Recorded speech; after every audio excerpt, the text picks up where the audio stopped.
Amados irmãos, eu quero convidá-los a abrir suas Bíblias no Evangelho segundo escreveu São Marcos, capítulo 2. Iremos ler do verso 8 ao verso 11. Evangelho segundo escreveu São Marcos, capítulo 2, do verso 8 ao verso 11. É um texto que nós já lemos aqui na igreja, que nós já trabalhamos. E mais uma vez, mediante o momento que a igreja tem vivido, eu achei interessante trabalharmos essa temática sobre ações e palavras. A mensagem de hoje ela tem por título: As ações confirmam as palavras. E o texto nos diz assim: Jesus logo percebeu que eles estavam pensando e então perguntou: por que é que vocês questionam essas coisas em seu coração? O que é mais fácil? Dizer a um paralítico: os seus pecados estão perdoados? Ou levanta-se, pegue a sua maca e ande? Mas eu lhe mostrarei que o Filho do Homem tem autoridade na terra para perdoar pecados. E então disse ao paralítico: levanta-te, pegue a tua maca e vá para a sua casa. Amém? Deus Todo-Poderoso, louvamos ao Senhor Pai, nesta noite, pela tua palavra lida, pela tua graça, Senhor, manifestada em nossas vidas, pelas nossas orações, Senhor, que pela fé cremos estarem sendo ouvidas, e conforme a tua vontade, conforme o teu tempo respondidas, ó Deus, para a glória do teu nome. Que o Senhor nos ilumine nesta noite, e que a tua palavra, Senhor, seja assim aplicada aos nossos corações, em Cristo Jesus. Amém.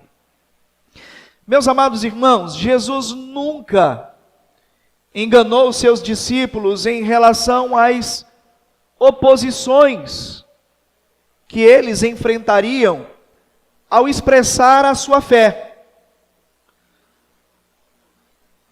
João registrou Jesus advertindo os seus discípulos e dizendo: no mundo vocês terão aflições. Em muitos momentos, nós vemos nas narrativas dos evangelhos, Jesus vivenciando ali embates, Jesus sendo afligido de fato pelos fariseus e por muitas vezes saduceus que estavam perseguindo ele. Mediante a essa experiência, Jesus faz com que os seus discípulos compreendessem que com eles não seriam diferentes. Jesus havia saído de Gadara. Mateus capítulo 9, verso 1, por exemplo, nos diz que ele estava indo para a cidade de Cafarnaum. Isso nos faz entender, que, meus irmãos, que certamente Jesus havia adotado a cidade de Cafarnaum como a sua cidade fixa, vamos dizer assim. Como se Jesus houvesse ali colocado, né, o seu local de descanso em Cafarnaum, a sua residência fixa. Ou talvez grande parte dos seus discípulos vivessem ali em Cafarnaum, nós não sabemos ao certo. Mas o fato é que parte do ministério de Jesus, do início do seu ministério, ele ocorreu ali naquela cidade. E em Mateus capítulo 2, ou melhor, Marcos, no capítulo 2, estamos trabalhando aqui o Evangelho segundo São Marcos, no capítulo 2, no primeiro versículo, é muito interessante que nos faz entender essa ideia de que Jesus tinha ali uma residência fixa, onde ele, de alguma forma, passava muitos dias e se sentia como a sua própria casa. Poucos dias depois, tendo Jesus entrado novamente em Cafarnaum, o povo ouviu falar que ele estava em casa. Então, certamente era uma residência onde Jesus tinha ali um certo conforto e um momento onde ele realmente descansava. Naquela casa, Jesus estava ensinando os seus discípulos. E quando essa multidão ouve dizer que Jesus estava em casa, e eu volto a dizer, a gente não sabe de fato de quem é essa casa, mas era um lar onde Jesus de fato se sentia à vontade, a multidão começa a se aglomerar em volta de Jesus. E quando a multidão se aglomerava em volta de Jesus, a casa já não havia mais espaço. A multidão começa a se aglomerar em volta da casa. Consequentemente, em volta da casa já não há mais espaço. E esse círculo de pessoas, esse cinturão de pessoas que desejavam ouvir as palavras do Mestre, ou até mesmo alguns ali, não as suas palavras, mas aproveitar aquilo que ele poderia proporcionar, aumentava de tal forma que começou a gerar incômodo, tanto para os fariseus, quanto para os soldados romanos. E então, amados, chega ali naquele local alguns fariseus, e eles aguardavam a oportunidade de alguma forma ridicularizar Jesus, de dizer que Jesus era um falastrão, um curandeiro, alguém que não deveriam depositar crédito. Mas eles se surpreendem com algo que, alguns minutos, eles iriam vivenciar, eles iriam presenciar. Jesus efetuou ali naquele local um milagre visível. Mas esse milagre visível, meus irmãos, ele tinha uma intenção muito mais profunda. O milagre visível que Jesus ministrou naquele local, ele teve a intenção de mostrar ao fariseu, de mostrar aos romanos, de mostrar àqueles que estavam se colocando contra a sua mensagem, colocando-se contra o seu ministério, que ele tinha o poder de efetivar o milagre invisível. Você consegue diferenciar o milagre visível, o qual Deus operou, tem operado e vai operar na sua vida, para o milagre visível que Ele já operou e te conduzirá à eternidade? Você consegue diferenciar que Jesus, Ele é o Senhor do milagre? Muitas vezes, Deus faz coisa que você não consegue ver, que você não consegue contemplar, mas o Senhor tem te carregado em suas mãos. O Senhor tem te abraçado, não tem permitido com que as setas alcancem a sua vida, com que as setas te toquem, com que o mal te toque. E muitas vezes esse é o milagre invisível. Mas existe um milagre invisível, que ele é superior a todos esses. As nossas ações, elas impressionam muito mais do que as nossas palavras. Enquanto nós estivermos nesse mundo, sempre encontraremos oposições. Meus irmãos, quantas dificuldades a igreja encontrou ao longo desses meses que se seguiram até o dia de acontecer esse evento. Quantos levantes ocorreram? Quantas tentativas de agitação dentro desta igreja aconteceu? Quantas enfermidades se levantaram? Quantas dúvidas, quantos medos?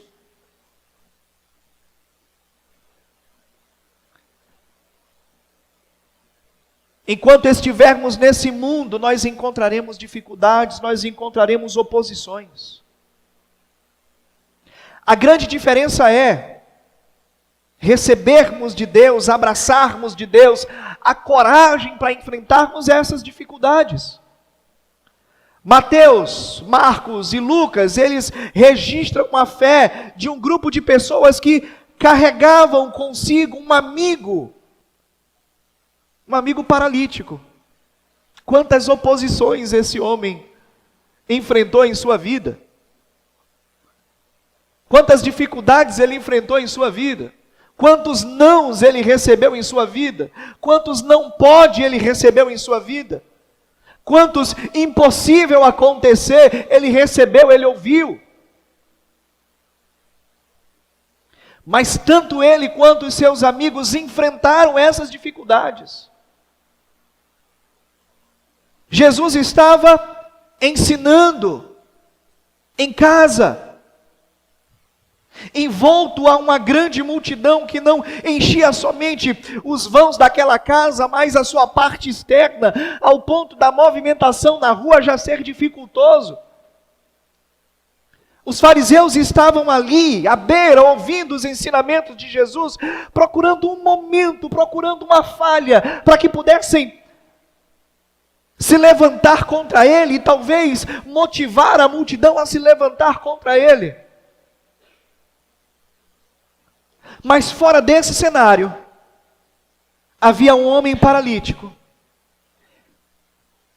que havia recebido muitos nãos na vida, que havia encontrado muitas oposições, que havia se visto diante de muitos obstáculos, mas tanto ele quanto seus amigos estavam obstinados positivamente a ter um encontro com Cristo naquela noite, naquele dia.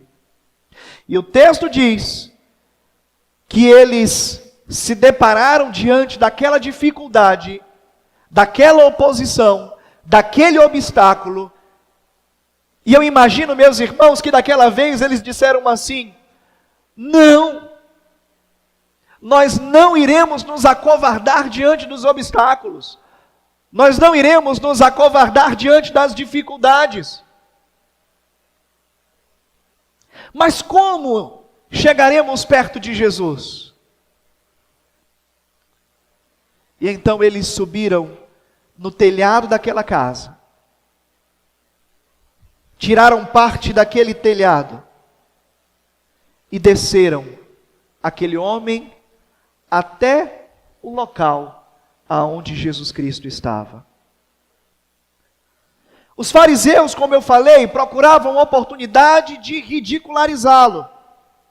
Jesus, entretanto, estava prestes a celebrar ali 2 milagres sublimes, emocionantes, que esses evangelhos que foram citados, eles registraram. Jesus então efetuou ali, meus irmãos, um milagre visível, para mostrar aos fariseus o seu poder de efetuar o milagre visível.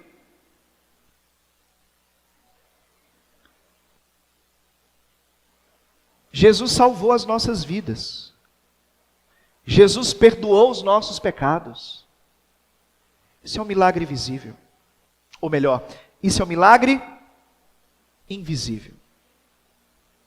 Sabe qual é o milagre visível? Quando nós reconhecemos as nossas falhas, quando nós reconhecemos o quanto somos pecadores e permitimos com que o Espírito de Deus transforme visivelmente as nossas vidas. Quantas pessoas foram tocadas pelas ações da igreja no dia de ontem? Quantas pessoas encararam exames como foram testemunhados aqui, que não tinham condições de fazer, que encontraram dificuldades de executar, mas ontem, para eles, de uma forma milagrosa, eles puderam efetuar. Jesus operou um milagre invisível na sua vida, perdoando os seus pecados, escrevendo o seu nome no livro da vida, para que visivelmente você transforme esse amor de Cristo de uma forma prática, como temos falado aqui incessantemente, para que outras pessoas possam ver e de fato acreditar. As nossas ações, elas impressionam muito mais do que as nossas palavras. Naomi falou precisamente aqui, é de extrema importância e necessidade falarmos, pregarmos, expressarmos. Mas se nós não vivermos, para nada faz sentido. A irmã Edileuza citou aqui a amiga, né? Em momento nenhum nós falamos de Jesus com palavras, mas falamos de Jesus com ações. Eu estou negligenciando, estou dizendo que não devemos fazer? Não. Talvez tenha sido até uma falha que iremos pontuar na terça-feira. Foi dito, a irmã Elisângela citou muitas vezes, pastor, precisamos de uma equipe específica para evangelização. E não fizemos. Talvez alcançaríamos um ponto muito mais alto, um objetivo muito mais palpável, se tivéssemos sido feito. Mas não fizemos. Mas Deus deixou de operar por causa disso? Não. Porque as nossas ações, elas impressionam, elas impactam muito mais do que as nossas palavras. Enquanto estivermos neste mundo, nós sofreremos aflições, meus irmãos. Aqueles homens subiram no telhado, abriram um buraco, desceram diante de Jesus. Eu imagino que todos contemplavam aquela cena sem compreender.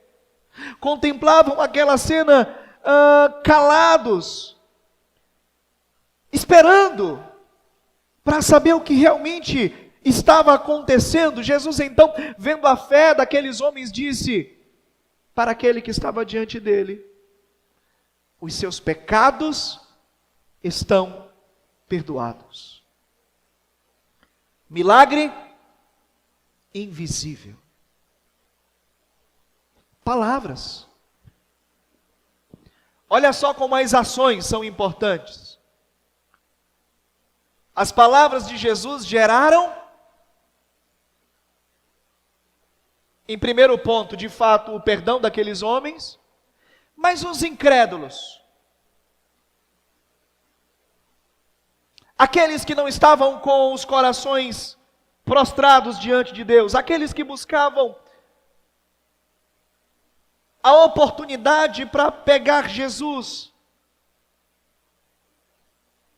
dúvidas, oportunidade para ridicularizá-lo. Ó, falar é fácil, qualquer um fala, qualquer um fala de Jesus. É só a gente ligar a TV e ver quanta coisa a gente vê lá, que diante das Escrituras não fazem sentido. Qualquer um fala de milagre. A Bíblia diz que quando Moisés fez com que o cajado virasse a serpente, os encantadores do Egito também fizeram. Quando Moisés fez o rio Nilo se transformar em sangue, os encantadores também fizeram.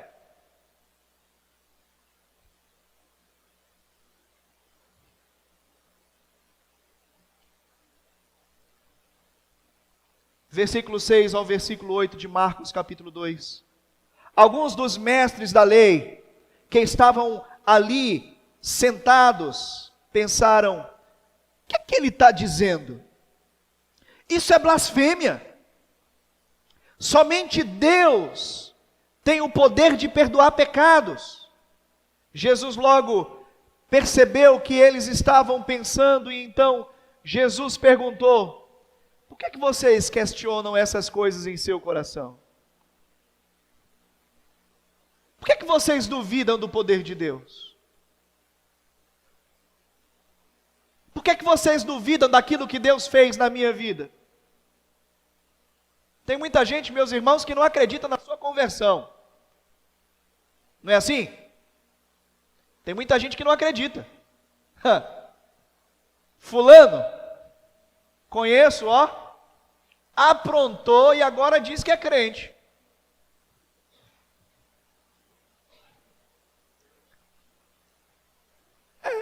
Agora diz que é crente. Aprontou tanto. Não crê naquilo que Deus fez na sua vida. Não crê no poder de Deus na sua vida. E se a gente não vive, a gente está dando credibilidade para esse tipo de argumento. Se a gente não dá um bom testemunho, se a gente não materializa o amor, se a gente não materializa a santidade, a gente está dando munição para esse tipo de argumento. As oposições, meus irmãos, começarão de onde você menos espera. Basta te identificar como crente, como discípulo de Jesus. Vão te acusar de tanta coisa. Vão te apontar. Por causa, e aí eu digo para vocês que é justificativa, mas vão dizer que por causa de comportamentos preconceituosos de muitos cristãos, que existe e que precisa ser corrigido, também somos alvos de preconceitos. Nos acusam de retardarmos a evolução da sociedade, riem de nossa fé. Dizem que Deus não existe, que a Bíblia é um simples livro, que deve ser extinto, reescrito.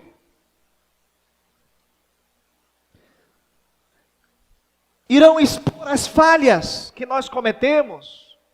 Nós não somos perfeitos, mas vivemos um processo de santificação, a qual buscamos a perfeição. E esse dia acontecerá quando nós nos encontrarmos com o Senhor. Mas apontarão as nossas falhas, assim como fizeram com Jesus. Mas eles não poderão, meus irmãos, apagar as evidências do milagre que Deus operou na sua vida. As pessoas vão te acusar de tudo, vão te apontar, mas se tem uma coisa que eles não poderão fazer, é apagar as evidências da habitação de Deus no seu ser. O quanto você crê em Deus, o quanto você deposita a sua fé nele, o quanto você confia, Deus, ele alivia a sua aflição. É o tamanho da sua fé. O quanto você tem se esforçado para se aproximar de Deus. Orações, leitura da palavra, aquilo que nós fizemos ontem, as boas ações, as práticas das boas ações. Meus irmãos, os evangelhos, eles narram a história de uma mulher que sofria de hemorragia intensa.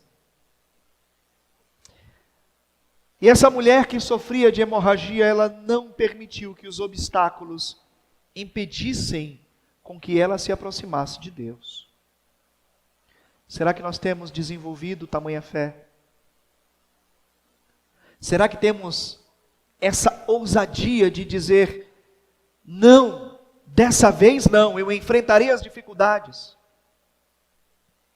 eu enfrentarei as oposições, eu colocarei a minha relação com Cristo, o meu amor por Cristo, acima de toda e qualquer oposição. Assim como aqueles homens estavam com o seu amigo paralítico, eles fizeram. E escalaram aquela casa, e abriram aquele teto, e desceram aquele homem. A teoria, meus irmãos, para as oposições, sempre serão mais fáceis do que a prática. Falar é fácil, difícil é fazer. Olha só o que é que nos diz o verso 9. O que é mais fácil dizer a esse paralítico? Jesus ouve a crítica dos fariseus. O que é que esse homem está fazendo? Dizendo que está perdoando pecado? Só Deus pode perdoar pecado. Jesus então olha para os fariseus e diz, o que é mais fácil então fazer?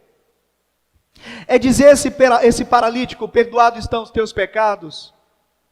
Ou levanta, pega a tua maca e anda? É claro que os fariseus não responderam, mas eu imagino ali, é claro que dizer que os seus pecados estão perdoados é mais fácil. É claro que orar por uma pessoa, depois dela levantar sua mão e dizer que aceita a Cristo, e dizer que os pecados dela estão perdoados, é fácil. Mas será que é realmente verdade? É isso que as pessoas pensam lá fora. Será que os pecados realmente foram perdoados? Será que a pessoa realmente mudou de vida? Será que Deus realmente habita no coração dela, na vida dela? Trabalhei, meus irmãos, por muitos anos, na oficina do meu pai, no quintal de casa. E aí o que é que acontecia? Minha infância e adolescência, né? Com 9 anos de idade eu já tirava motor de Kombi.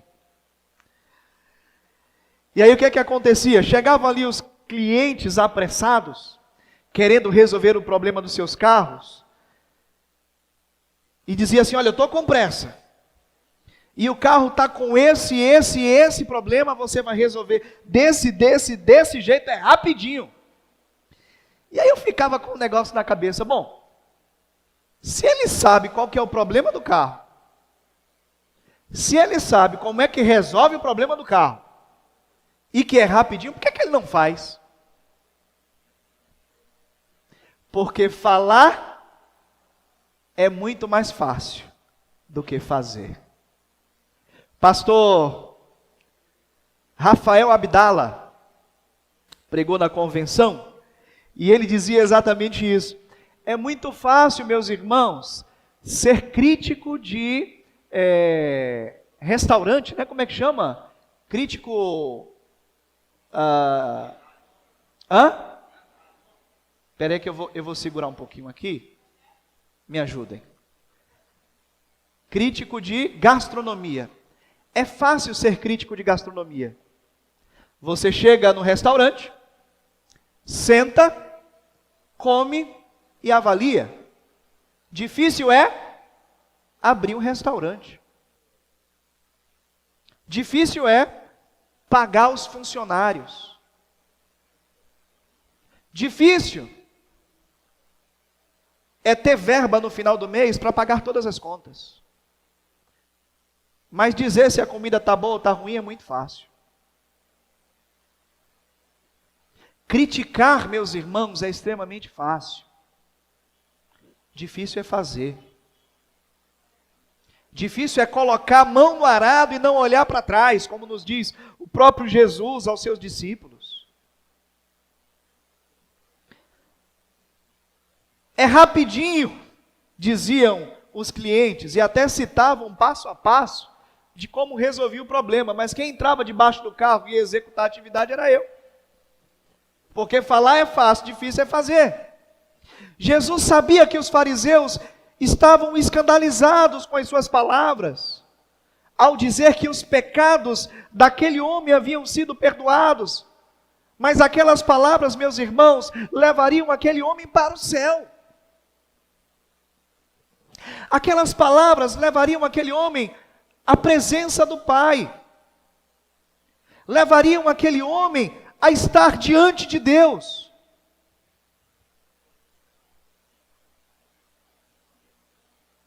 Mas aqueles homens diziam: falar é fácil.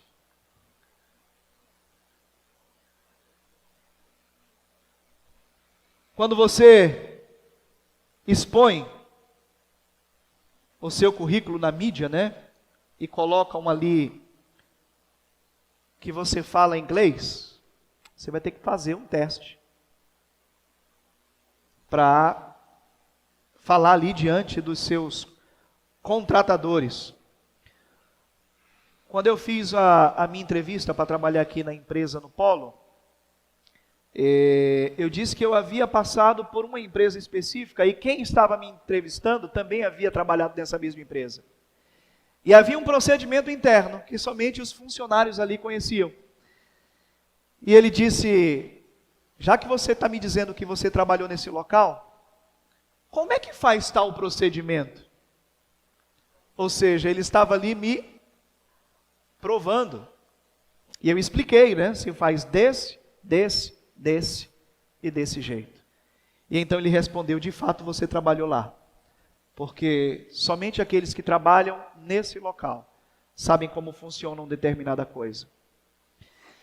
Ele só se convenceu depois que eu citei os procedimentos internos, de forma que eu realmente conhecia.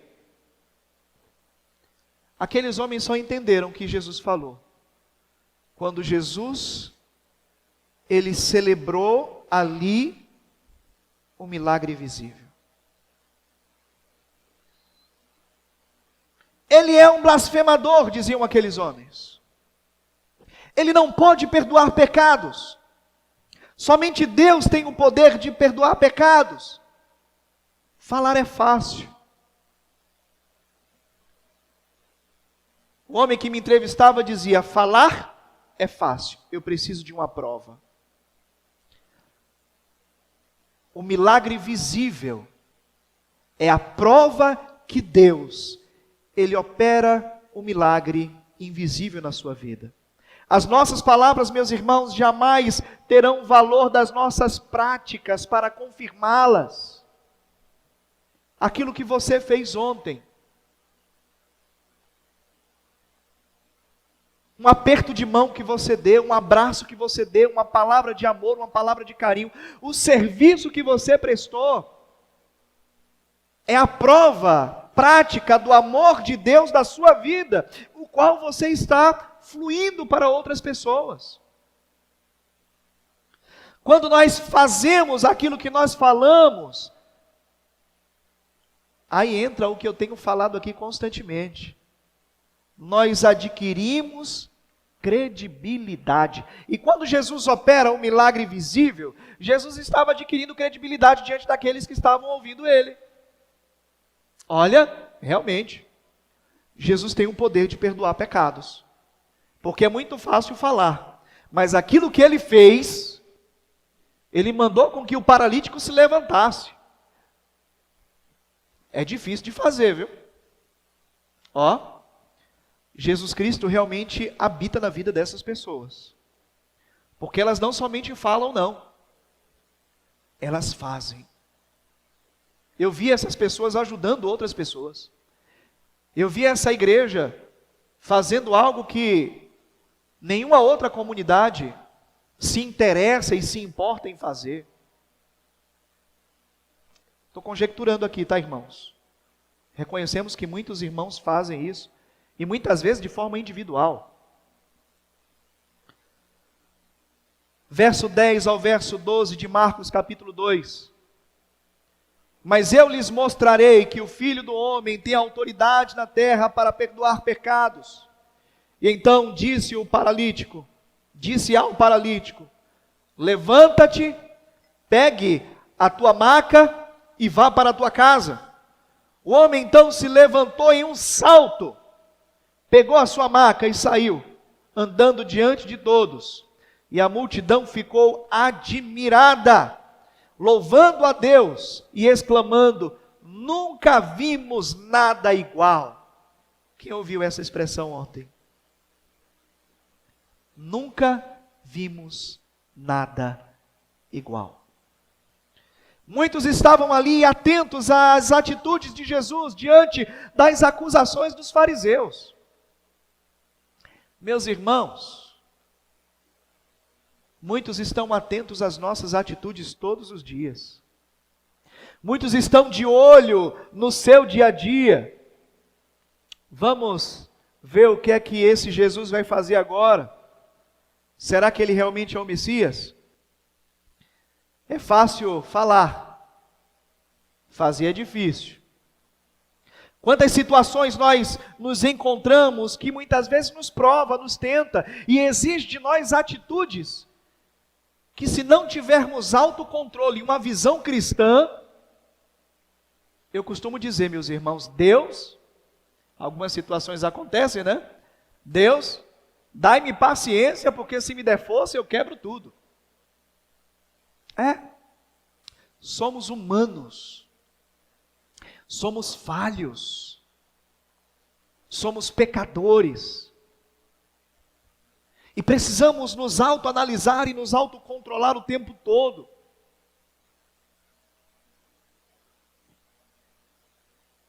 Quero ver como é que Gildásio vai se sair aí diante dessa ofensa no trabalho. Se o comportamento dele realmente vai ser um comportamento cristão, conforme aquilo que ele fala. Porque falar é fácil, difícil é viver. Jesus falou e fez. Jesus abençoou o paralítico com boa medida, prensada, sacudida e transbordante, perdoando os seus pecados, curando a sua paralisia, apresentando ali o seu poder, a sua autoridade para aqueles que ali estavam. Jesus repetiu esse mesmo princípio na ressurreição. As palavras são como a morte. Todas falam, todos morrem. Todavia, meus irmãos, a cura é como a ressurreição. Ela é confirmada com as nossas palavras. Não existe ressurreição se anteriormente não existir a morte.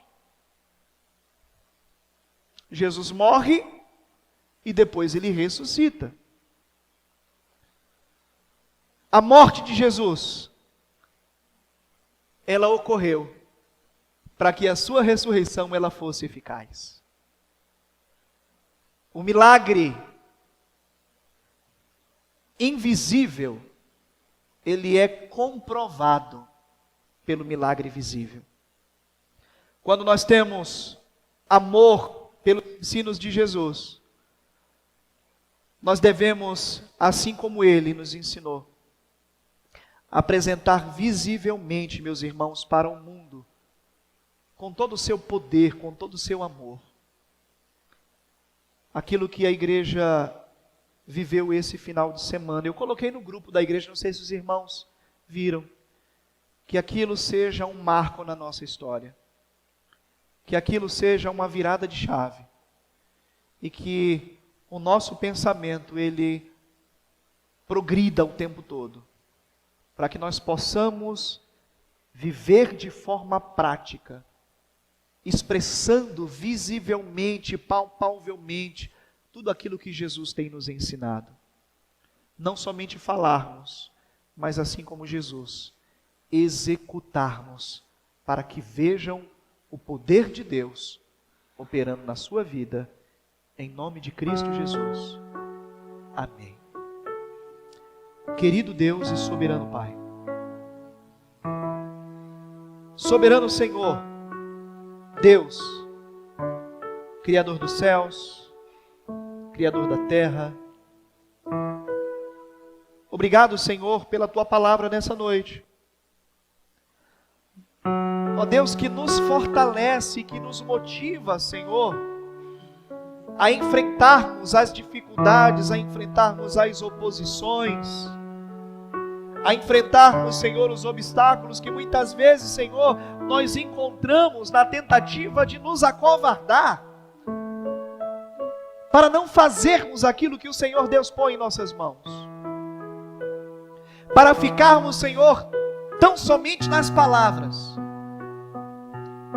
mas dizemos não, e clamamos, Senhor, o Teu nome, para nos fortalecer, para nos capacitar. A Tua palavra diz que em Cristo nós somos mais do que vencedores.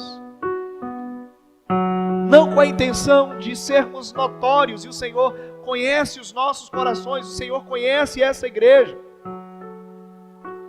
mas para que por meio do serviço dessa igreja, o Teu nome, Senhor, Ele seja glorificado, Ele seja exaltado, Ele seja engrandecido, e que nós, Senhor, venhamos assim efetuar, ó Deus, o trabalho que o Senhor Deus tem posto em nossas mãos. Em nome de Cristo Jesus, é a oração que a Tua igreja faz nessa noite, agradecendo pelo Teu amor sobre nós, agradecendo, Senhor, pela Tua graça manifestada em nossas vidas, agradecendo, Senhor, pela oportunidade de servir ao Senhor, ó Deus, e de existirmos como ferramentas em Tuas mãos para abençoarmos outras vidas, em nome de Cristo Jesus. Amém, Senhor. Amém.